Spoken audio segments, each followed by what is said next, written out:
Hello friends, I am Dr. Kanta Putra. I am really thankful to SS Agrawal Institute of Physiotherapy and Healthcare for giving me an opportunity to conduct a seminar on insight of neurodegenerative disorders.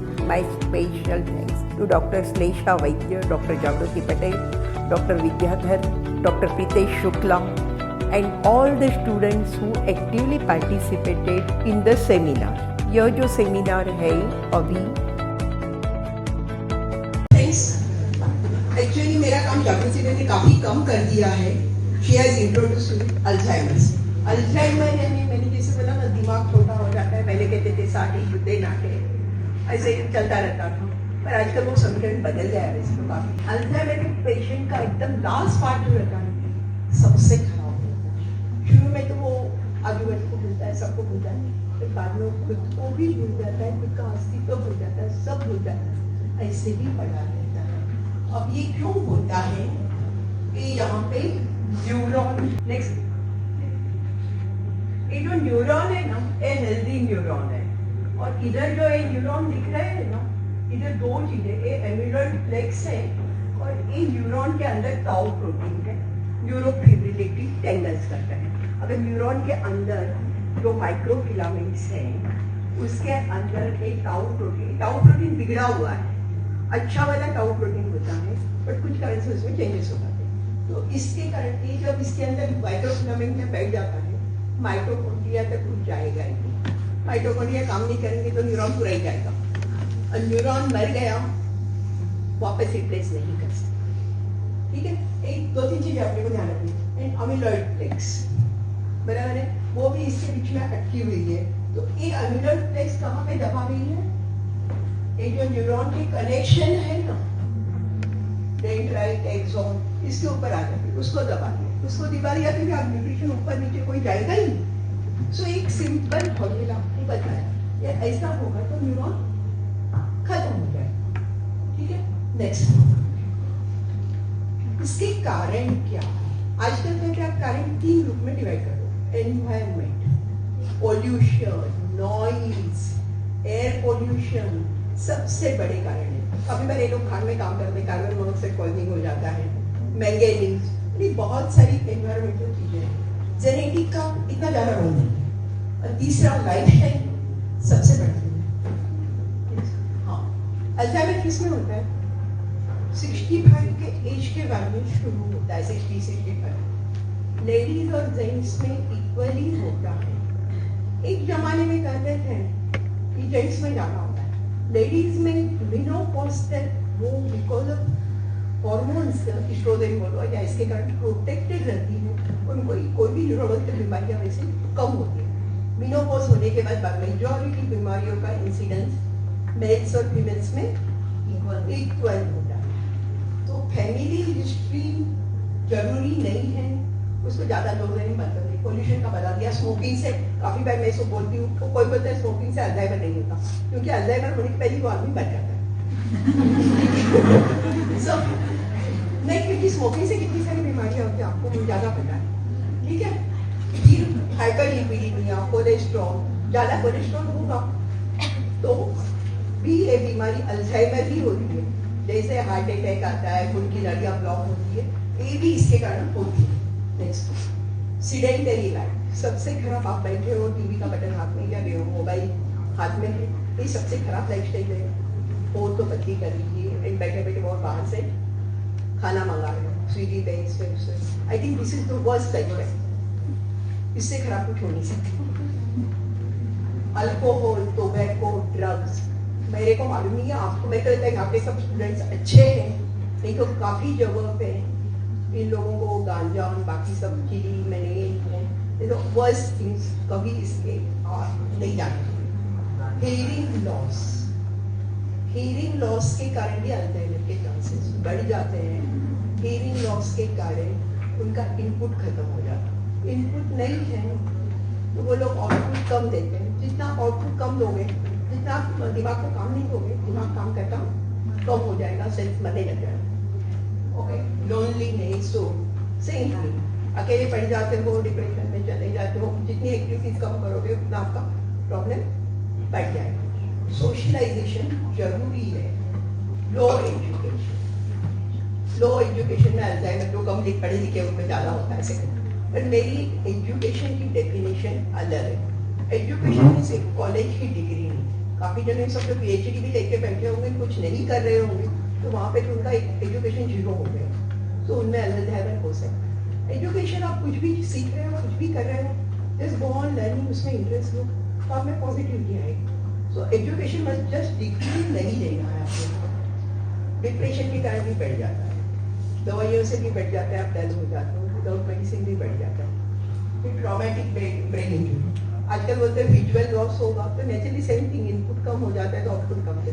जिसको hearing loss है, जिसको visual loss, काफी बार क्या है, लोग उनसे communicate भी कम करते हैं, लोग भी उनको अवॉइड करते हैं, वो भी लोगों को अवॉइड करते हैं, प्रॉब्लम बढ़ता है। नेक्स्ट ये देखिए, समझो ये 70 इयर्स का आदमी का है, ये नॉर्मल ब्रेन है, आप जस्ट वेंट्रिकल और वो लास्ट लाइन वेंट्रिकल, ये देखो ये बड़ी हो गई है, फिर इधर जो आप ब्लैक ब्लैक दिख रहा है ना ऊपर, हाँ ये जो खड्डे हैं ना, ये यहाँ पे बड़े दिख रहे हैं।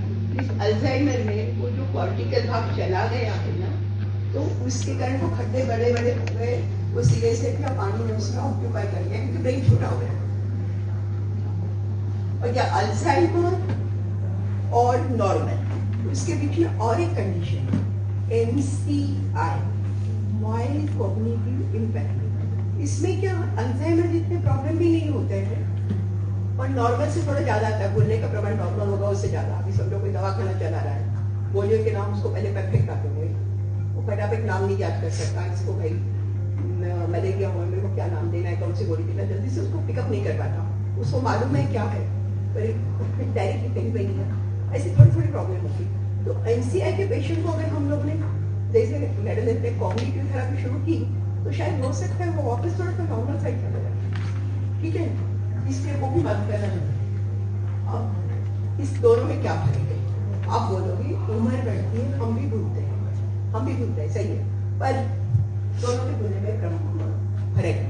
अल्जाइमर का पेशेंट जो भूलता है, उसके कारण उसकी नॉर्मल लाइफ में प्रॉब्लम है।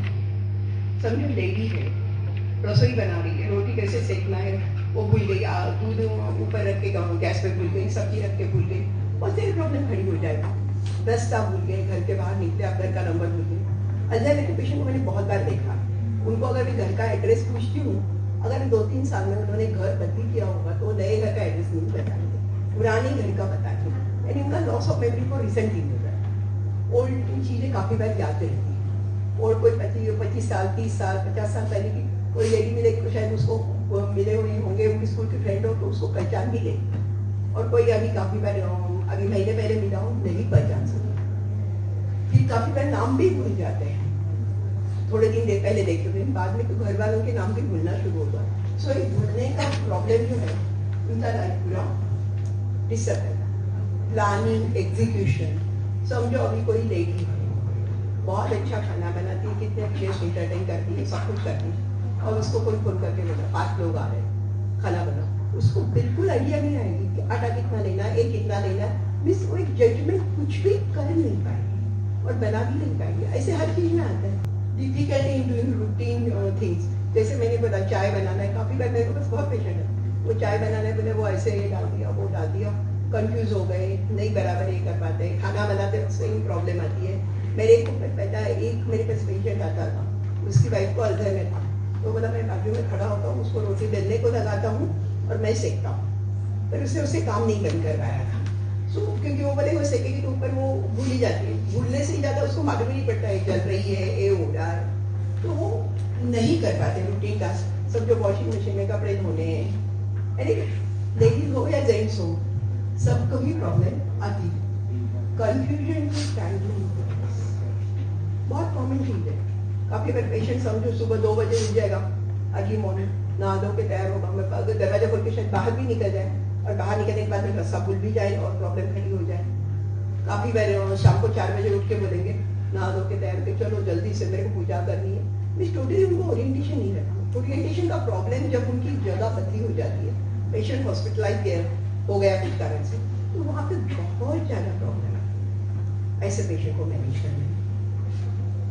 विजुअल प्रॉब्लम्स, आप बोलोगे विजुअल प्रॉब्लम एज बढ़ती का कैटरेक्ट होता है, रेटिना का हो गया, ये हो गया, सही है, पर इन पेशेंट का कलर विजन का प्रॉब्लम है। ऐसे सब बराबर दिख रहा, गाड़ी चलाने लगे उनको इसकी आइडिया नहीं आती है, डिस्टेंस की आइडिया नहीं आती, सिग्नल का जल्दी से मालूम नहीं पड़ता, या तो ओवर कॉन्फिडेंस होता है या फिर नेचुरली उसके कारण गुस्सा आ जाता है। स्पीकिंग, उनको लॉस ऑफ मेमोरी है, नाम भूल जाते हैं, और कौन सा एरिया अफेक्टेड है उस पर है। समझे जरा पैराइटल एरिया बहुत ज़्यादा अफेक्टेड है तो पेशेंट पूरा ऐसे कंटिन्यूस बोल नहीं पाएगा, और बोल नहीं पाएगा तो नेचुरली वो अवॉइड करेगा। मेरे सामने पेशेंट बैठा, मैं उसको पूछूं केम छो, वो फिर हाँ ना करता है, जमया हाँ, शू खाधू हाँ, शू खाधू पूछा, बार बार पूछो उनको शू खाधू, वो बता नहीं पाएगी मैंने क्या दोपहर को खाया, क्योंकि वो जो रिसेंट बातें वो भूल जाते हैं, और बोलने में उनको दिक्कत आई है, जस्ट हाँ ना करते हैं, स्माइल अच्छे देते हैं। तो अल्जाइमर का पेशेंट आपके सामने बैठा हुआ तो अभी पता नहीं लगता इसको अल्जाइमर है, क्योंकि बाहर सोशली बहुत अच्छे से रहता है। वो डिक्रीज एंड पुअर जजमेंट मैंने आपको बता दिया, ड्राइव और नेचुरल इतने सारे प्रॉब्लम है तो लोग काम करना नहीं पसंद करते हैं, और सोशली जाना भी नहीं पसंद करते हैं। तो जितने आइसोलेटेड रहोगे उतना प्रॉब्लम और बढ़ते जाता है। साइकियाट्री प्रॉब्लम इक्वली प्रेजेंट होते हैं जितने होते हैं लॉस ऑफ मेमोरी, इसलिए हम बोलते हैं कि it is not just the loss of memory, तो टोटल एक्चुअली उनका जो कॉग्निटिव पूरा की पूरा क्लियर है वही जाता है। तो साइकियाट्री में उनके काफी बार सस्पिशियसनेस बहुत कॉमन होता है। मेरे को मालूम नहीं, अगर आप लोग अच्छी हिस्ट्री लेते होंगे, अगर अल्जाइमर की पेशेंट होगी 65-70 की और उसकी बहू होगी या उसकी बहू नहीं तो बेटा आता है साथ में, तो बेटा यही बताएगा भाई, उसको बता भाई तेरी वाइफ को जाते हैं तो उनको समझाते हैं, वो क्या बोले वो नहीं आएगी, मेरी मम्मी को उस पर वहम आता है, क्योंकि अल्जाइमर के पेशेंट को जो डाउट्स होते हैं ना वो उनके साथ रहते हैं, उनके ऊपर करते हैं। मेरी मम्मी बोलती है पैसे जोड़ती है, बहुत कॉमन चीज है। या अगर हस्बैंड को अल्जाइमर होगा तो वो वाइफ पे बोलेगा वो कहीं पे चली गई। सो ये सस्पिशियसनेस बहुत ही एंग्जाइटी होती है। डिलीरियम आधी रात को उठ के दिन में भी जोर जोर से चिल्लाना, ये करना, काफी बार कंट्रोल करना बहुत मुश्किल हो जाता है। और साइकियाट्री दवा बहुत ज्यादा डोज में दी तो उनको बैलेंस चले जाता है, बाकी प्रॉब्लम आ जाती है, डिप्रेशन, एग्रेसिवनेस भी। ये तो मैंने पेशेंट के प्रॉब्लम बता दिए। अब केयर टेकर्स के प्रॉब्लम, केयर टेकर को प्रॉब्लम होते हैं क्या, बहुत ज्यादा होती है। सबसे ज्यादा प्रॉब्लम तो उनको ही, उनको क्या प्रॉब्लम होती है, डिप्रेशन नेचुरल है, उनकी नींद नहीं होती, कभी आधी रात को पेशेंट उठ के भागा है, कभी ये हुआ है, कभी उसने खाना नहीं किया, कभी चिल्ला रहे, काफी बार घर में ऐसे हो जाता है कि भाई वो इतना ज्यादा पेशेंट धमाल कर रहा है, एक सर्वेंट को टिकने नहीं दे रहा है, हम लोग क्या करें। सो केयर टेकर्स की प्रॉब्लम ज्यादा बढ़ जाती है, उनको शायद छोटी उम्र में बीपी, डायबिटीज से बाकी प्रॉब्लम शुरू हो जाती है। आई एडवाइस ऐसे केयर टेकर्स के आप पहले अपना ध्यान रखो, उनका भी रखो फिर अपना भी ध्यान रखो।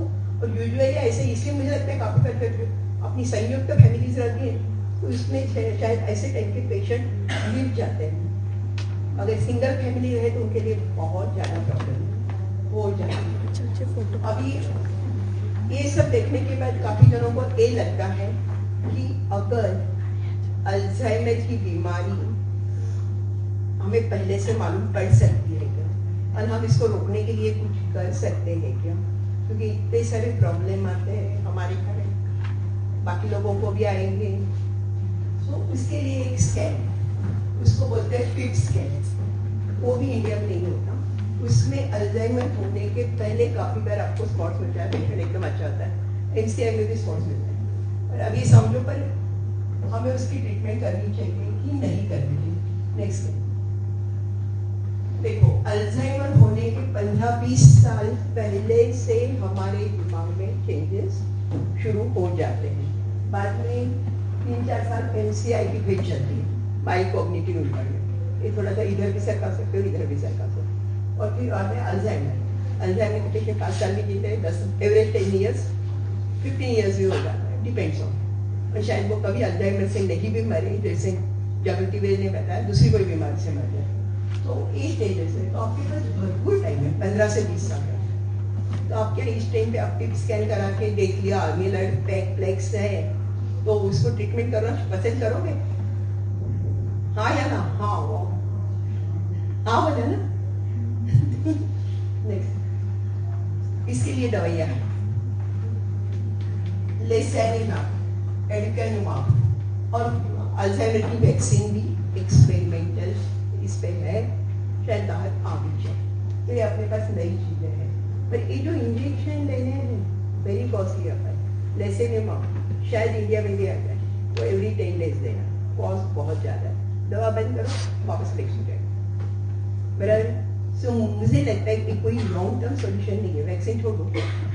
हाँ, तो इसमें क्या करना है, सबसे इम्पोर्टेंट है कॉग्निटिव बिहेवियर थेरेपी, यानी पेशेंट के, मैंने बोला न्यूरॉन गया, कुछ नहीं हो सकता, फिर आप उसकी कनेक्शन, वायरिंग, डेंड्राइट, एक्सोन्स, उनको डेवलप कर सकते हो, उसको रीवायरिंग कर सकते हो। और वो आप समझो, आपका, मैं अभी क्लास में बताऊंगी आपको, तो वो रीवायरिंग के कारण आप आपकी मेमोरी पिकअप कर रख सकते हो, शायद कभी नई मेमोरी भी तैयार कर सकते हो। सो ग्रुप थेरेपी बहुत इम्पोर्टेंट है, अपने यहाँ पे बहुत कम है। तो मेरे अगर ग्रुप थेरेपी अपने यहाँ नहीं है, कोई बात नहीं है, आप एक काम कर सकते हो, सोशलाइजेशन। आप कहीं पे जा रहे हो, उनको साथ में ले जाओ, उनको बात करने लगाओ, उनको बार बार पहचान करा के दो कि भाई ये है, और इस तरह का उनको एक्टिव रखने की कोशिश। पुरानी चीजें याद कराओ, पहले बोलते थे ओल्ड चीजें हमने रहती, ऐसी नहीं, पुरानी चीजों के थ्रू भी हम लोग नए कनेक्शन डेवलप कर सकते हैं। उनको एल्बम पुराने बताओ, पुरानी बातें याद करो, उनके साथ बैठ के गप्पे लगाओ। अगर वो भजन पसंद करते हैं, भजन, पिक्चर के गीत, अंताक्षरी, कुछ भी करो, करते रहो, कीप मूविंग। और सिंगिंग, डांसिंग, ये दो चीजें सभी न्यूरोडेजेनरेटिव डिसीज में काम आती है, वो मेरे कहता आप लोग भी ट्राई कर सकते हो।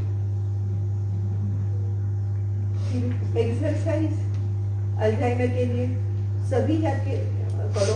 लकीली अल्जाइमर में बैलेंस जल्दी से जाता नहीं है शुरुआत में। ये डाइट हेल्दी जितनी होगी उतना फायदा है, फ्रूट्स, वेजिटेबल्स, नट्स, ठीक है। स्लीप पूरी अच्छी होनी चाहिए, स्ट्रेस जितना कम होगा उतनी बीमारी कम होगी।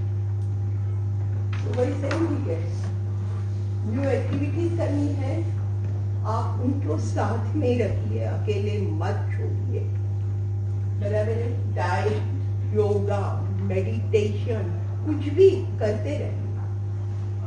ट्रीटमेंट है, दवाइयाँ है, शुगर के 3-4 साल दवाइयों से काफी अच्छे निकल जाते हैं। Donepezil, reverse kidney guarantee, control associated diseases बहुत इंपॉर्टेंट है। अगर आपने डोनेपिजिल दे दिया है और पेशेंट का डायबिटीज 400-500 रह रहा है, कुछ ठीक नहीं होने वाला। साइकेट्रिक प्रॉब्लम साथ में होगी तो वो भी आपको बैलेंस ढंग से ट्रीट करना पड़ेगा। पेशेंट इधर भी नहीं जाए कि उसका बैलेंस जा रहा है, ज्यादा हो गए, पूरे सुला के रख रहे हो और पेशेंट के कारण पूरी फैमिली डिस्टर्ब हो रही, ऐसे भी नहीं होगा।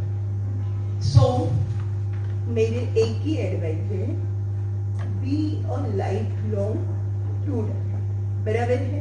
क्योंकि मैंने पहले ही बोला, एजुकेशन का मतलब ये नहीं है कि आपने डिग्री ले ली, एजुकेशन खत्म। सो अभी मेरे को अल्जाइमर नहीं होगा, ठीक है। यूज द ब्रेन, सिर्फ ब्रेन ही नहीं यूज करना है, माइंड एंड बॉडी तीनों, तो फिर आप अल्जाइमर रोक सकते हो। कैसे? कि जो यहाँ पे न्यू वायरिंग डेवलप है, एक देखो, ये यहाँ पे एक गया हुआ है, बराबर है। तो ये इधर नहीं है, भाई इधर के कनेक्शन शायद इधर को जो अच्छी सेल है उसके साथ ऐसे जुड़ जाते हैं अपने आप। अब जितनी ज्यादा, अभी समझो मेरे को लर्निंग कुछ नया करना है, तो मेरे हिप्पोकैम्पस के साथ कुछ फ्रंटल लोब जोड़ देगा, थोड़ा थोड़ा बायस नए, ठीक है। न्यूरॉन नहीं आए तो नहीं आए, हम दूसरे ढंग से कर सकते। This is the power of brain. चलो, थैंक यू।